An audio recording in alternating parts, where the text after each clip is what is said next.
Hello guys, আজকে চলে আসলাম একটা সুন্দর অন্য ধরনের ভিডিও নিয়ে। কি ভিডিও? রান্নার ভিডিও। আর আমার মায়ের হাতের সুন্দর রান্না। আজকে রবিবারের সকাল, একটু স্পেশাল রান্না তো হবেই। তো আজকে আমার মা রান্না করবে হচ্ছে চুই ঝাল দিয়ে মাটন। তো চুই ঝালের ব্যাপারে একটা কথা বলে নিই, সেটা হচ্ছে আমরা বেসিক্যালি লঙ্কা যেরকম স্পাইসি জিনিস খাই, লঙ্কা রয়েছে, তারপরে গোলমরিচ রয়েছে, যা রয়েছে খাই। তো চুই ঝালটা একটা একদমই ডিফারেন্ট একটা জিনিস, ঠিক আছে? তো ওই ডিফারেন্ট মানে ওটা হচ্ছে অবশ্যই স্পাইসি, বাট ওটার স্পাইসিনেসটা একটু ডিফারেন্ট টাইপের হয়, ঠিক আছে? আর বেসিক্যালি আমি একদম স্পাইসি পছন্দ করি না, বাট চুই ঝালের স্পাইসটা আমার ভালো লাগে। বেসিক্যালি যাদের স্পাইসি ভালো লাগে না, বাট চুই ঝালটা একবার ট্রাই করে দেখতে পারো। তো বেশি না কথা বাড়িয়ে সোজা ভিডিওতে চলে যাই। আজ অনেক দিন বাদে আমাদের বাড়িতে মাটন এলো, তাই ছোট কাকুর আবদার মায়ের কাছে চুই ঝাল দিয়ে মাটন বানাতে। আজকে আমাদের খাসির মাংস, দেখো কত বড় পিস, দেখো কত সুন্দর সুন্দর, দেখো কত সুন্দর সুন্দর, এই দেখো এখানে 2 কেজি এনেছে, 2 কেজি। আপনারা ক্যামেরাতে কতটা বুঝতে পারছেন জানি না, কিন্তু আমাদের চোখের সামনে কিন্তু মাটনগুলো বেশ লোভনীয় ছিল। এবার মাটনগুলো ভালো করে ধুয়ে এনে, আপনাদের যেরকম আগে বলেছিলাম মাটনটা একটু স্পাইসি হবে, তাই একটু ভালো করে গোলমরিচের গুঁড়ো দিয়ে দেওয়া হলো।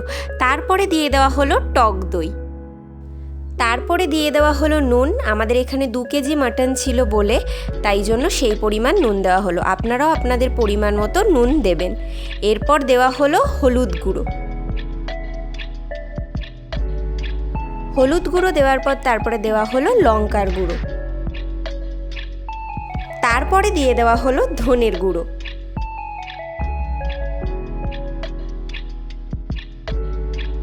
এরপর বেশ করে সর্ষের তেল দিয়ে দেওয়া হলো। আপনারাও আপনাদের পরিমাণ মতো সর্ষের তেল কম বেশি দিতে পারেন। এরপর এই সব কিছুকে ভালো করে মেখে নেওয়া হলো। মা নিজের হাত দিয়েই মেখে নিচ্ছিল, যাতে মাটনগুলোর ভেতরে ভালো করে এই মশলাগুলো চলে যায়। রান্নায় কিন্তু এই পার্টটা প্রচণ্ডই ইম্পর্টেন্ট, কারণ মশলাগুলো যদি ভালো করে মাটনের মধ্যে না যায় তাহলে সেরকম কিন্তু ফ্লেভার আসবে না। মাখা হয়ে গেছে, এখন 10 মিনিটের জন্য ঢাকা দিয়ে রেখে দিলাম, তারপরে অন্য কাজ করছি। 10 মিনিট রাখার পর তারপরে হালকা আঁচে মাখানো মাটনগুলো বসিয়ে দেওয়া হলো। 10 মিনিট রাখার সময় মা আলুগুলোকেও সুন্দর করে ডুমো ডুমো করে কেটে নিয়েছে। এখানে মশলার জন্য তৈরি করেছি পেঁয়াজ, রসুন, লঙ্কা, আদা, কাজু বাদাম, আর এটা চুই ঝাল, এটা পরে দেবো আমি, এটা আর টমেটো।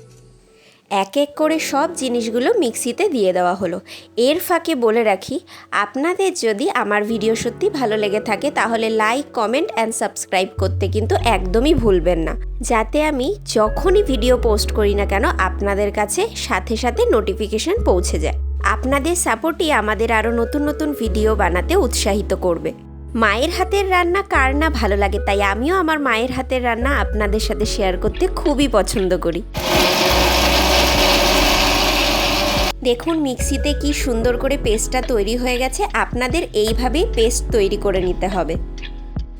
এই দেখুন হালকা আছে যে মাংসটা বসানো ছিল, কি সুন্দর জল ছেড়ে এসছে। এবার এই মাংসগুলোর মধ্যে যে পেস্টটা আমরা তৈরি করেছিলাম সেই পেস্টটা ঢেলে দেওয়া হলো। পেস্ট ঢালার পর ভালো করে মাটনটাকে নাড়িয়ে চাড়িয়ে নেওয়া হলো।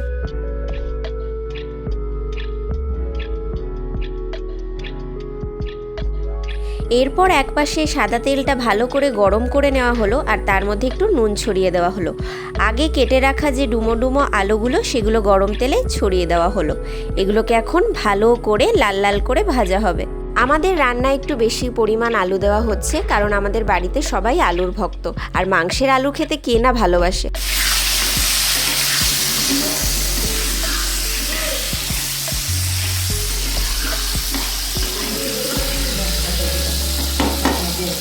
দেখুন গাইস, আলুগুলো কি সুন্দর লাল লাল করে ভাজা হয়ে গেছে।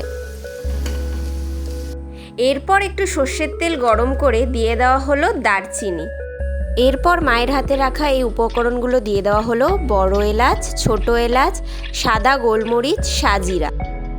এরপর দিয়ে দেওয়া হলো 4-5টা রসুন আর তার সাথে কুচনো পেঁয়াজ।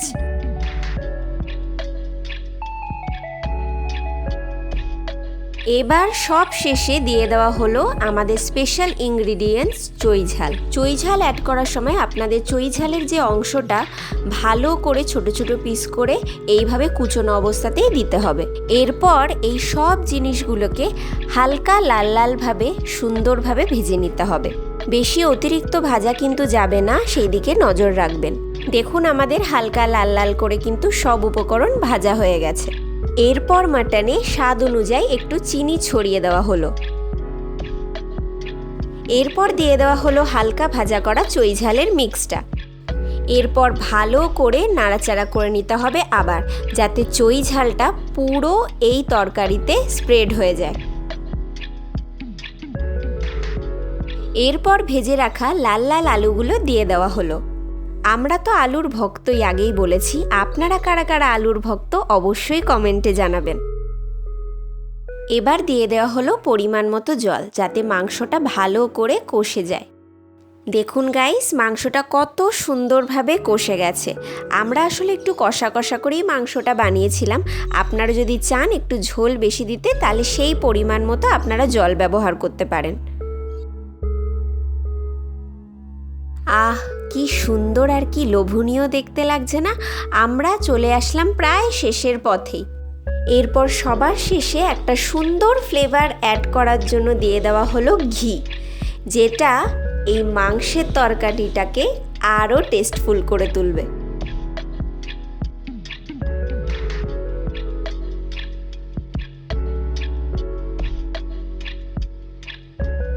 আমাদের চই ঝাল দিয়ে মাটন রেডি। তো আপনারাও কিন্তু এটা ট্রাই করতে একদমই ভুলবেন না। আর আপনাদের যদি আমার ভিডিও ভালো লেগে থাকে তাহলে অবশ্যই লাইক, কমেন্ট অ্যান্ড সাবস্ক্রাইব করবেন। চই ঝালের রেসিপিটা কেমন হয়েছে, মটন চই ঝাল, আপনারা একটু আমার মতো করে খাবেন। আর আমার মেয়েটাকে একটু লাইক কমেন্ট করে দিয়েন, কেমন হয়েছে বলবেন, একটু করে দিন। মেয়েটা অনেক কষ্ট করে দিয়ে বানায়, কষ্ট করে দিয়ে। Tata guys. টাটা।